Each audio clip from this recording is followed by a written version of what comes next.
가장 중간인 3일에 예배드리고 또 기도하러 오신 우리 모든 언덕의 성도들 사랑하고 축복합니다. 하나님께서 또 여러분에게 더 뜨거운 마음으로 함께 하시는 줄 믿습니다. 여러분 살면서 계획하고 또 기도했는데 마침내 이루어진 그런 경험이 있으신가요? 당연히 있으시겠죠. 그렇다면 언제 그런 경험을 하셨나요? 아마 이런 거일 겁니다. 그걸 이루고 난 뒤에 잠이 제대로 오지 않는 것, 잠을 설쳤다면 아마 그런 것이 곧 마침내 이루어졌던 그런 경험이겠죠. 만약 난 그런 경험이 없는데 라고 하신다면 오늘 말씀을 통해서 그것을 제대로 준비하는 시간 되기를 원합니다. 또한 만약 경험이 있다면 이제는 다시 그런 경험을 사모하면서 나아가면 좋겠습니다. 오늘 본문에서도 마침내 모든 것을 이루었다라고 하는 그런 한 사람이 나옵니다. 1절 한번 다시 한번 보십시오. 솔로몬이 여호와의 성전과 왕궁 건축하기를 마치며 자기가 이루기를 원하던 모든 것을 마친 때에 지금 솔로몬이 얘기하죠. 자기가 이루기를 원하던 모든 것을 마쳤다라고 이야기를 합니다. 자기가 원하던 게 뭐였어요? 성전과 왕궁 건축이었죠. 그럼 뭐 솔로몬 같이 뛰어난 사람에게만 사실은 이런 것이 이루어지는 거잖아요. 여러분 혹시 이렇게 생각하나요? 그렇게 생각하지는 마십시오. 여기서 솔로몬은 주님을 바라보고 살아가는 한 성도일 뿐입니다. 또 그것을 말씀하는 거예요. 자, 그럼 이때 즉 뭔가 기도하고 그 기도의 응답을 받아서 다 이루어지면 그때 어떤 일이 일어나는가?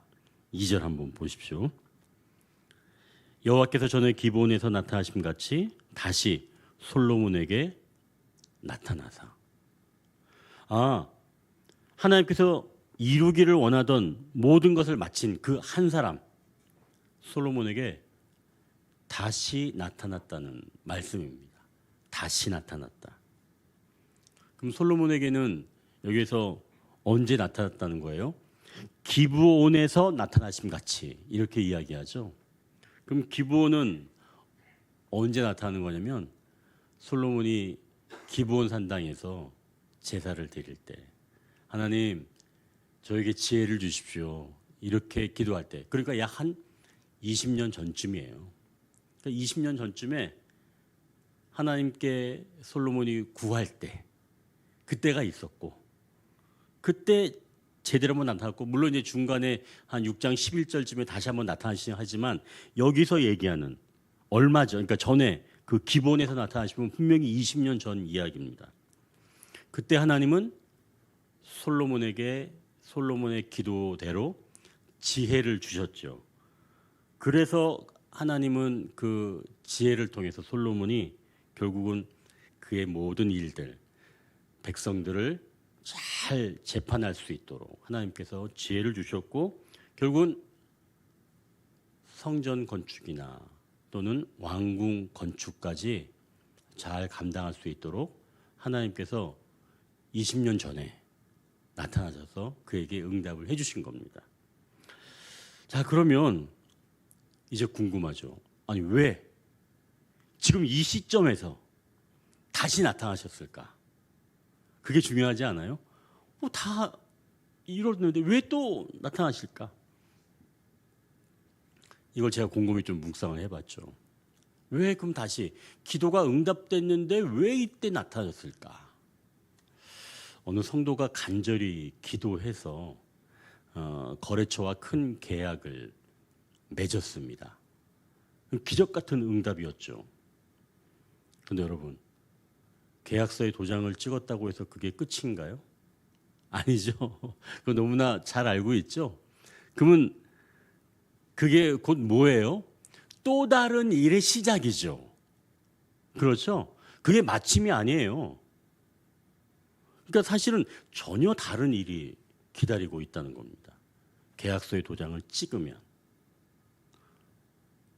이 얘기는 뭐냐? 결국은 약속을 지켜야 하는 그런 책임의 시작이라고 볼 수가 있는 거예요. 이때부터는 전혀 다른 일이죠. 갑자기 예를 들어서 돈 문제가 해결됐습니다. 숨통이 트이게 되었어요. 그러면 나 이제 좀 숨통이 트였어. 이게 끝일까요? 아닙니다. 그 다음이 중요한 거예요. 그 물질이 어떻게 내가 잘 감당하고 있는가. 청지기 사역이 그때부터는 중요하겠죠. 지금 이 솔로몬이 자기가 이루기를 원하던 모든 것을 마쳤다라고 지금 표현을 하잖아요. 우리는 내가 원하는 것을 다 이루면 끝났다라고 생각할 수 있는 그런 사람들이라는 거예요. 내가 원하던 거니까. 내가 원하던 것을 다 이루면 이제 끝났어라고 생각하기 쉽다는 거예요. 하지만 하나님은 우리가 원하는 것 다 이루어 주신 뒤에 이제부터는 하나님이 원하시는 것을 할 그런 준비가 필요하다는 겁니다. 그래서 하나님께서 다시 나타나시는 거예요. 그렇다면 우리가 이제 여기서 첫 번째 기도 제목을 발견할 수가 있습니다. 주님, 내가 원하는 응답에만 머물러 있지 않게 하여 주옵소서. 내가 원하는 응답, 거기에만 머물러 있지 않아야 된다는 겁니다.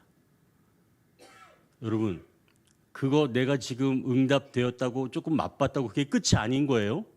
그것은 또 다른 새로운 시작의 일뿐이라는 겁니다. 책임의 시작이 된 거죠. 그러니 첫 번째 기도 제목 기억하십시오.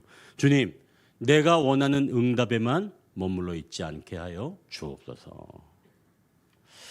자, 이제 그러면 그 이후에 4절 한번 보십시오. 4절 보니까 내가 만일 내 아버지 다윗이 행함 같이 마음을 온전히 하고 바르게 하여 내 앞에서 행하며 내가 내게 명령한 대로 온갖 일을 순종하여 내 법도와 율례를 지키면 5절까지 5절만 같이 한번 읽을까요? 내가 내 아버지 다윗에게 말하기를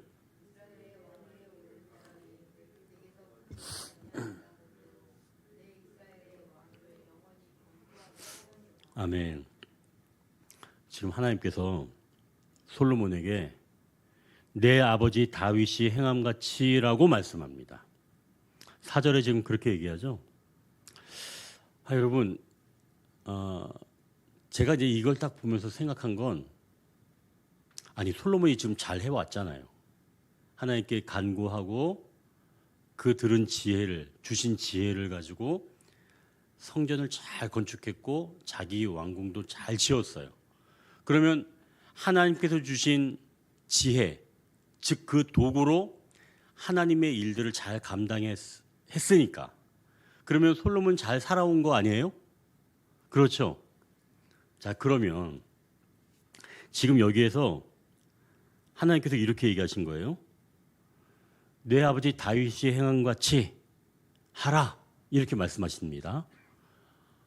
그럼 우리가 생각하기에 내가 과거에 잘 살아왔어. 하나님께 구했고 응답 받았고 그걸 통해서 잘 이루어서 여기까지 왔단 말이에요. 그럼 이제 내가 어떻게 살면 되는 거예요? 지금 내 아버지 다윗이 행함 같이가 아니라 오히려 이런 이야기를 들은 게 좋지 않아요? 너 지금까지 잘해왔어.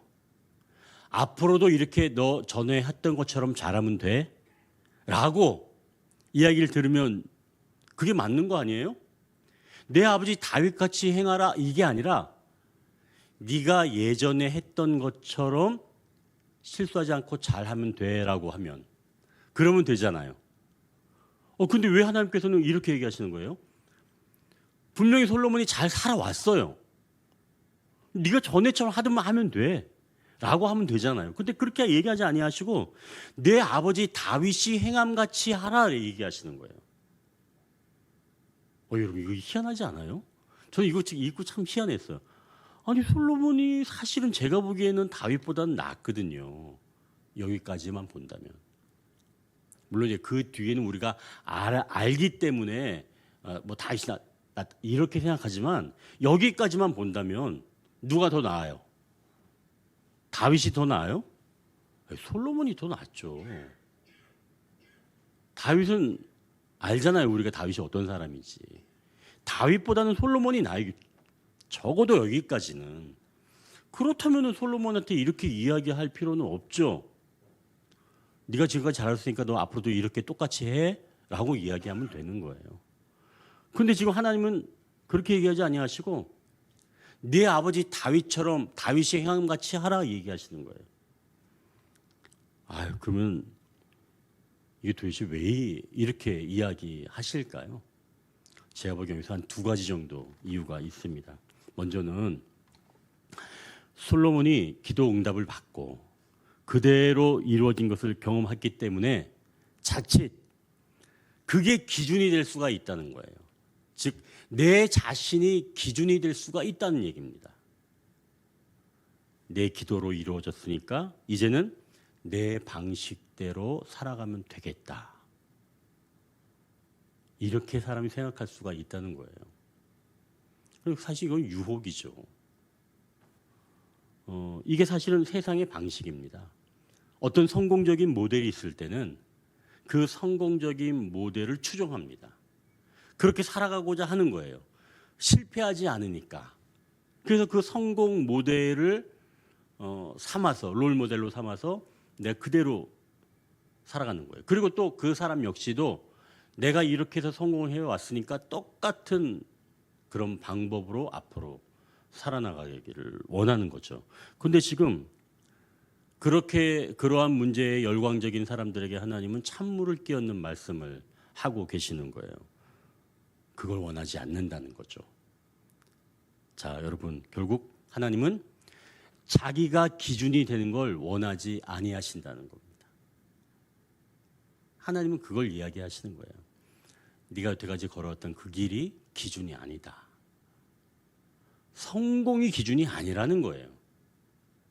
여러분 희한하지 않아요? 우리는 성공이 기준 아닙니까? 그렇잖아요. 성공을 기준이라고 생각하잖아요. 다들. 그런데 하나님은 지금 그렇게 얘기하지 아니하시는 거예요. 그러니까 여러분 기억하십시오. 내가 기도해서 응답받았다고 해서 그것이 기준이며 그것이 마침은 아니라는 겁니다. 이건 왜 그럴까요? 그동안 솔로몬이 기도하면서 은사를 받고 성전 짓는 것에는 그게 옳은 방법일 수는 있습니다. 그런데 성전이 지어지고 나서 이제는 다른 삶을 살아야 되는 거예요. 짓는 것과 그 안에서 사는 건 별개입니다. 그 전의 삶이 똑같이 되는 게 아니라는 거예요. 전혀 다른 삶을 이야기하고 있는 거죠. 결국 하나님의 역사와 동행, 이것들은 우리가 예전 일 이런 것들이 계속 답습해서 되는 게 아니라는 거예요. 새로운 날들을 살아간다는 얘기죠. 그러니까 과거의 것들이 기준이 아니고 내 삶의 과거 기준이 아니고 성공이 기준이 아니다. 그래서 내가 기준이 될 수 없다라고 지금 이야기를 하는 겁니다. 자, 그럼 이제 내가 성공한 것이 기준이 되면 안 되겠다라고 하는 것을 이제 알았습니다. 그래서 하나님께서 내 아버지 다윗의 행함같이 하라 이제 이렇게 이야기를 하셨다는 거예요. 자, 그럼 또 한 가지. 그럼 왜 다윗을 기준으로 삼으셨을까요? 왜 다윗을 기준으로 삼으셨을까요? 솔로몬을 기준으로 삼지 아니하시고. 제가 조금 전에 말씀드렸던 것처럼 적어도 지금까지 본다면 솔로몬이 더 성공적인 모델이에요. 그럼 다윗은 어때요? 반면 다윗은 실패한 사람이에요.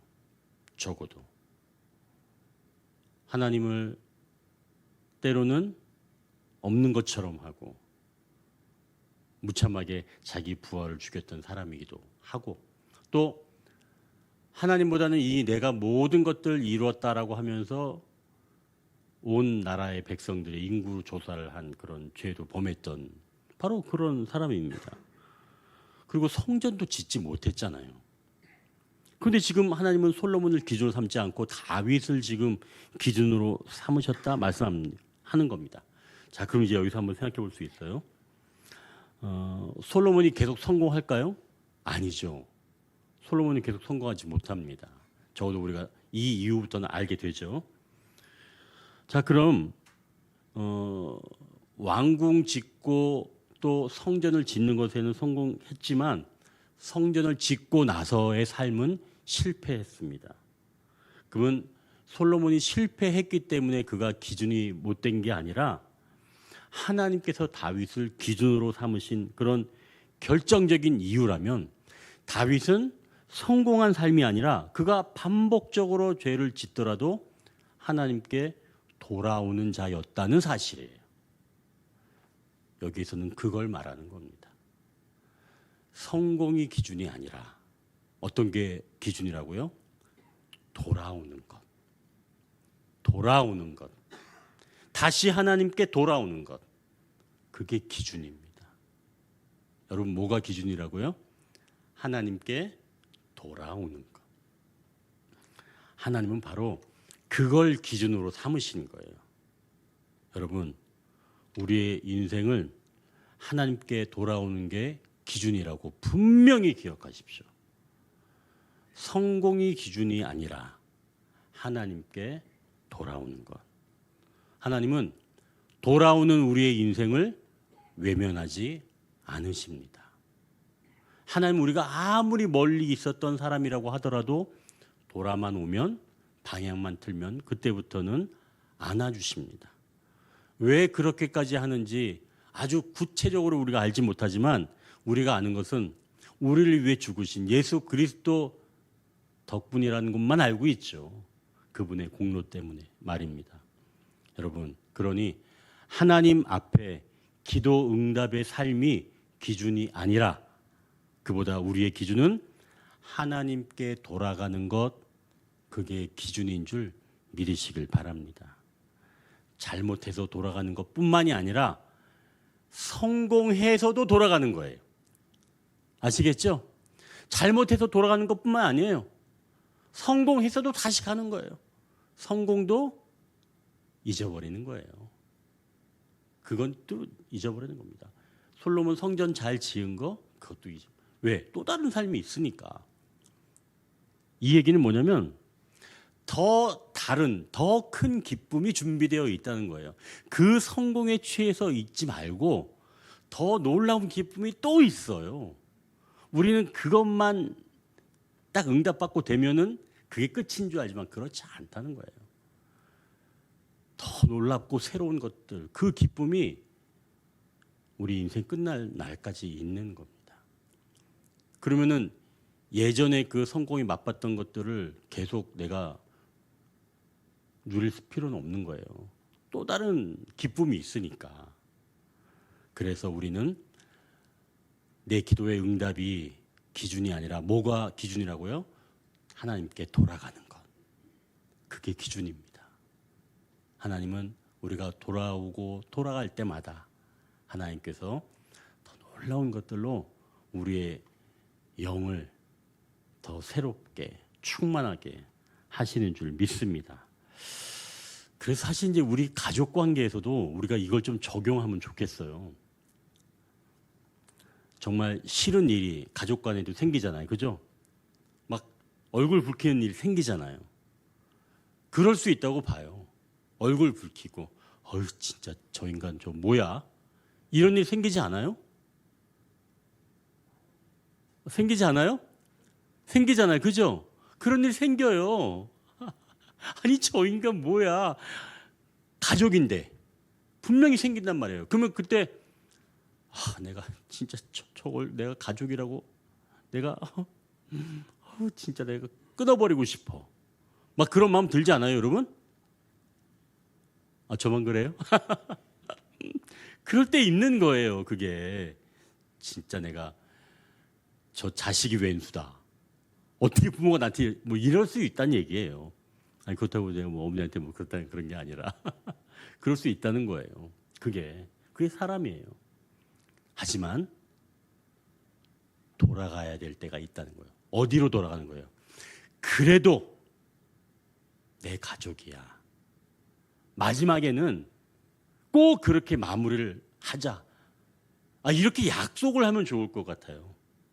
가족 간에도 얼마든지 막 그냥 언성을 높이더라도 정해놓고 마지막에는 우리가 그래도 가족이다 라고 하는 곳에까지는 우리가 다 돌아오자 라고 약속을 하는 거예요.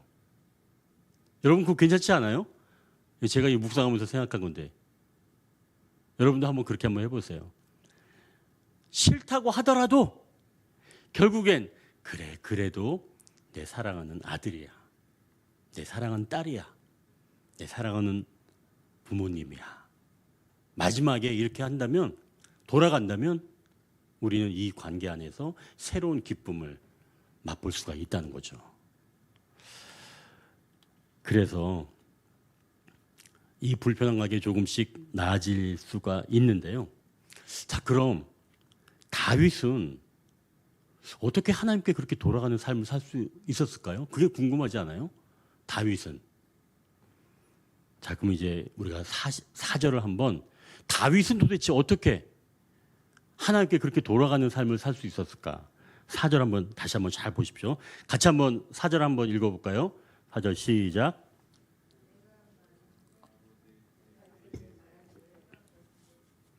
마음을 온전히 하고 바르게 하여 내 앞에서 행하며 내가 네게 명령한 대로 온갖 일에 순종하여 내 법도와 율례를 지키면. 자, 그럼 이 열왕기상 9장 4절 여러분 이걸 보시고 어떤 그 단어가 눈에 들어오셨나요? 어떻게 다윗이 하나님께 돌아가는 삶을 살 수 있었을까요? 이 9장 4절을 보고 거기 보시면 중간쯤에 있어요. 내 앞에서 행하며입니다. 다윗은 지금 어떻게 살았냐면 다윗이 행한 같이 마음을 온전하게 바르게 하여 내 앞에서 행하여. 그러니까 다윗은 어디에서 어떻게 살았냐면 언제나 하나님 앞에서 행한다. 이러한 마음, 자세, 태도를 가지고 살아간 겁니다. 내가 살아가는 건 나 혼자 그냥 룰루랄라 살아가는 게 아니라 내가 하나님 앞에서 나는 살아가는 인생이다 라고 하는 것을 의식하면서 살아간 거예요. 여러분, 바로 하나님께 매 순간 잘못된 길을 걸었을지라도 그 다윗이 하나님께 돌아갈 수 있는 이유가 바로 여기에 있는 겁니다.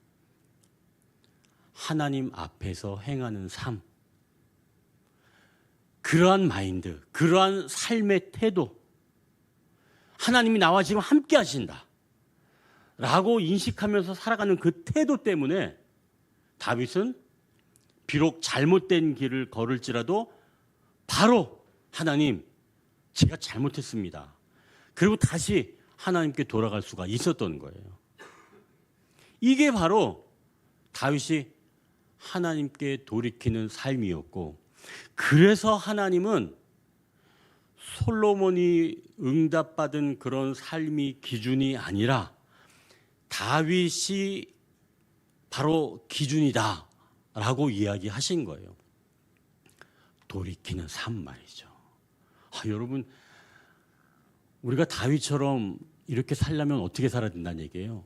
하나님이 지금도 나와 함께 하신다. 이러한 태도를 가지고 살아간다면 나는 언제든지 하나님께 돌이키면서 살아갈 수가 있다는 겁니다. 하나님은 지금 그걸 말씀하시는 거예요. 여러분, 이제 성공한 삶이 기준이 아니라 어떤 게 기준이라고요? 하나님께 돌아가는 삶. 그게 바로 기준이 되어야 하는 줄 믿습니다. 그래서 여러분의 삶도 이제 기준이 성공이 아니라 하나님께 돌아가는 것이라고 수정하시기 바랍니다. 여러분, 이것은 아까도 얘기했지만 실패했을 때만 돌아가는 게 아니에요. 내가 삶에서 성공했다고 여겼을 때에도 하나님께 돌아가는 거예요. 사실 이제 제가 이 이야기는 사실 나중에 좀 이렇게 좀 발표를 좀 하려고 하는데 우리 교회가 사실은 5가지의 그 타이틀 주제를 가지고 있어요. 쉼이라고 하는 주제가 있죠. 그 다음에는 잘 쉬고 나면 내가 이런 게 문제였어, 내 죄가 문제야라고 하는 버림이 있습니다. 내가 하나님께 다 버리면 그때는 하나님께서 채워주시는 채움이 있죠. 그 다음에 하나님께서 올해 세우시는 것, 세움이 있습니다. 그리고 내년에는 파송이에요. 파송. 하나님께서 우리를 세우신다면은 이제 쫙쫙 뻗쳐나가게 하시는 거죠. 그 다음에 그 다음 명년에는 바로 회기, 돌아옴이에요. 돌아옴이 굉장히 중요하거든요. 나아가서 실패를 했든 성공을 했든 다시 돌아오는 것. 그리고 마지막 7년째가 서는 겁니다. 준비하는 것. 레디. 언제든지 하나님께서 움직이라 명령하시면 움직일 수 있는 상태. 그게 서 있는 거거든요. 사실 우리의 이 언덕의 교회는 7가지 이 주제를 가지고 있습니다. 엄청나요. 하나님께서 주신 은혜인데요. 저는 하나님께서 주신 이 은혜로 여러분들과 함께 이렇게 만들어 갈 겁니다. 하나님이 엄청나게 은혜를 주세요. 여러분, 하나님 그만큼 우리를 사랑하신다는 겁니다. 그럼 이제 우리는 기준이 바뀌어야 되겠죠? 성공이 아니라 뭐가 기준이라고요?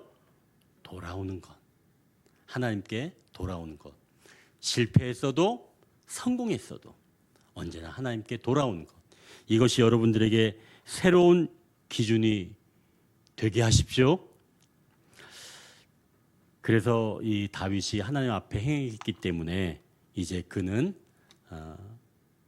하나님 앞에 언제나 돌아오는 그런 기준으로 살 수가 있었습니다. 그래서 이제 이 2번째 기도 제목은 주님께 돌아가는 기준으로 살게 하소서입니다. 주님께 돌아가는 기준으로 살게 하소서. 자, 이제 6절 7절을 우리가 다시 한번 읽겠습니다. 6절 7절. 만일 너희나 너희의 자손이 아주 돌아서서 나를 따르지 아니하며 내가 너희 앞에 둔 나의 계명과 법도를 지키지 아니하고 가서 다른 신을 섬겨 그것을 경배하면 내가 이스라엘을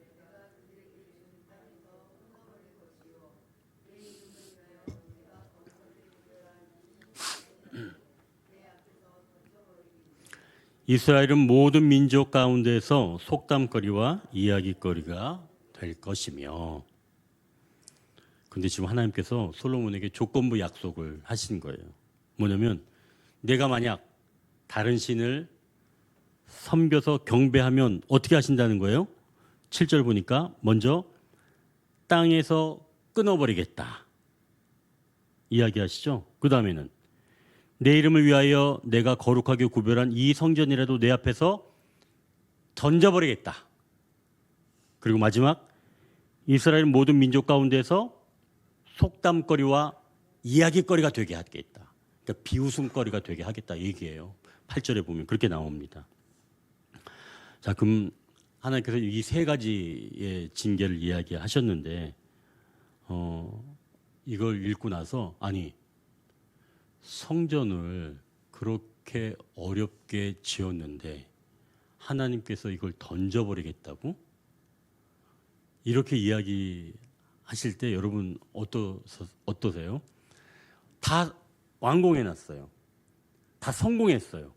근데 하나님께서 그걸 던져버리겠다는 거예요. 성전을. 혹시 겁주려고 그러는 건 아닐까요? 너희들 말 안 들으면 내가 이거 던져버릴 거야, 버릴 거야, 진짜. 부모님들은 막 그렇게 얘기하잖아요. 막 말 안 들으면 너 이거 버린다. 근데 진짜 버려요? 잘 안 버리잖아요. 어디다 숨겨놓지, 그죠? 그런 것처럼 혹시 하나님 버리지 않는데 그냥 우리한테 좀 정신 차리라고 이렇게 이야기하시는 걸까요? 사실은 그렇지 않은 건 여러분들 잘 알고 있죠.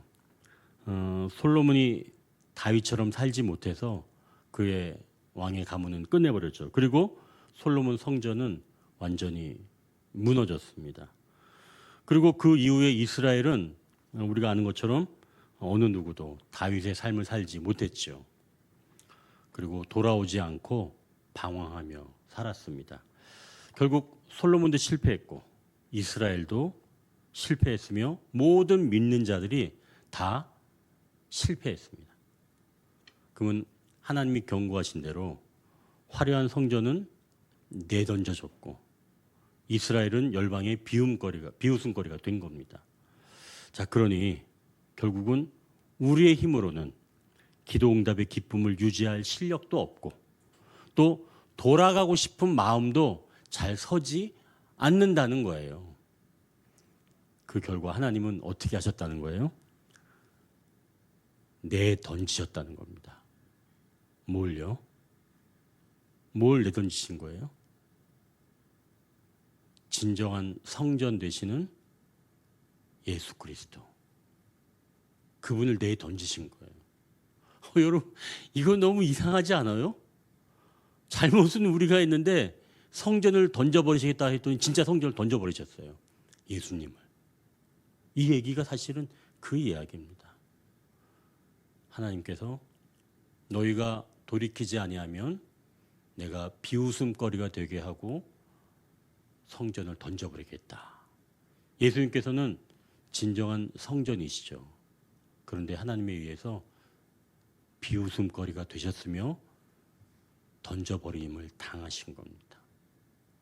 우리가 돌이키지 않아서 그렇게 된 거예요.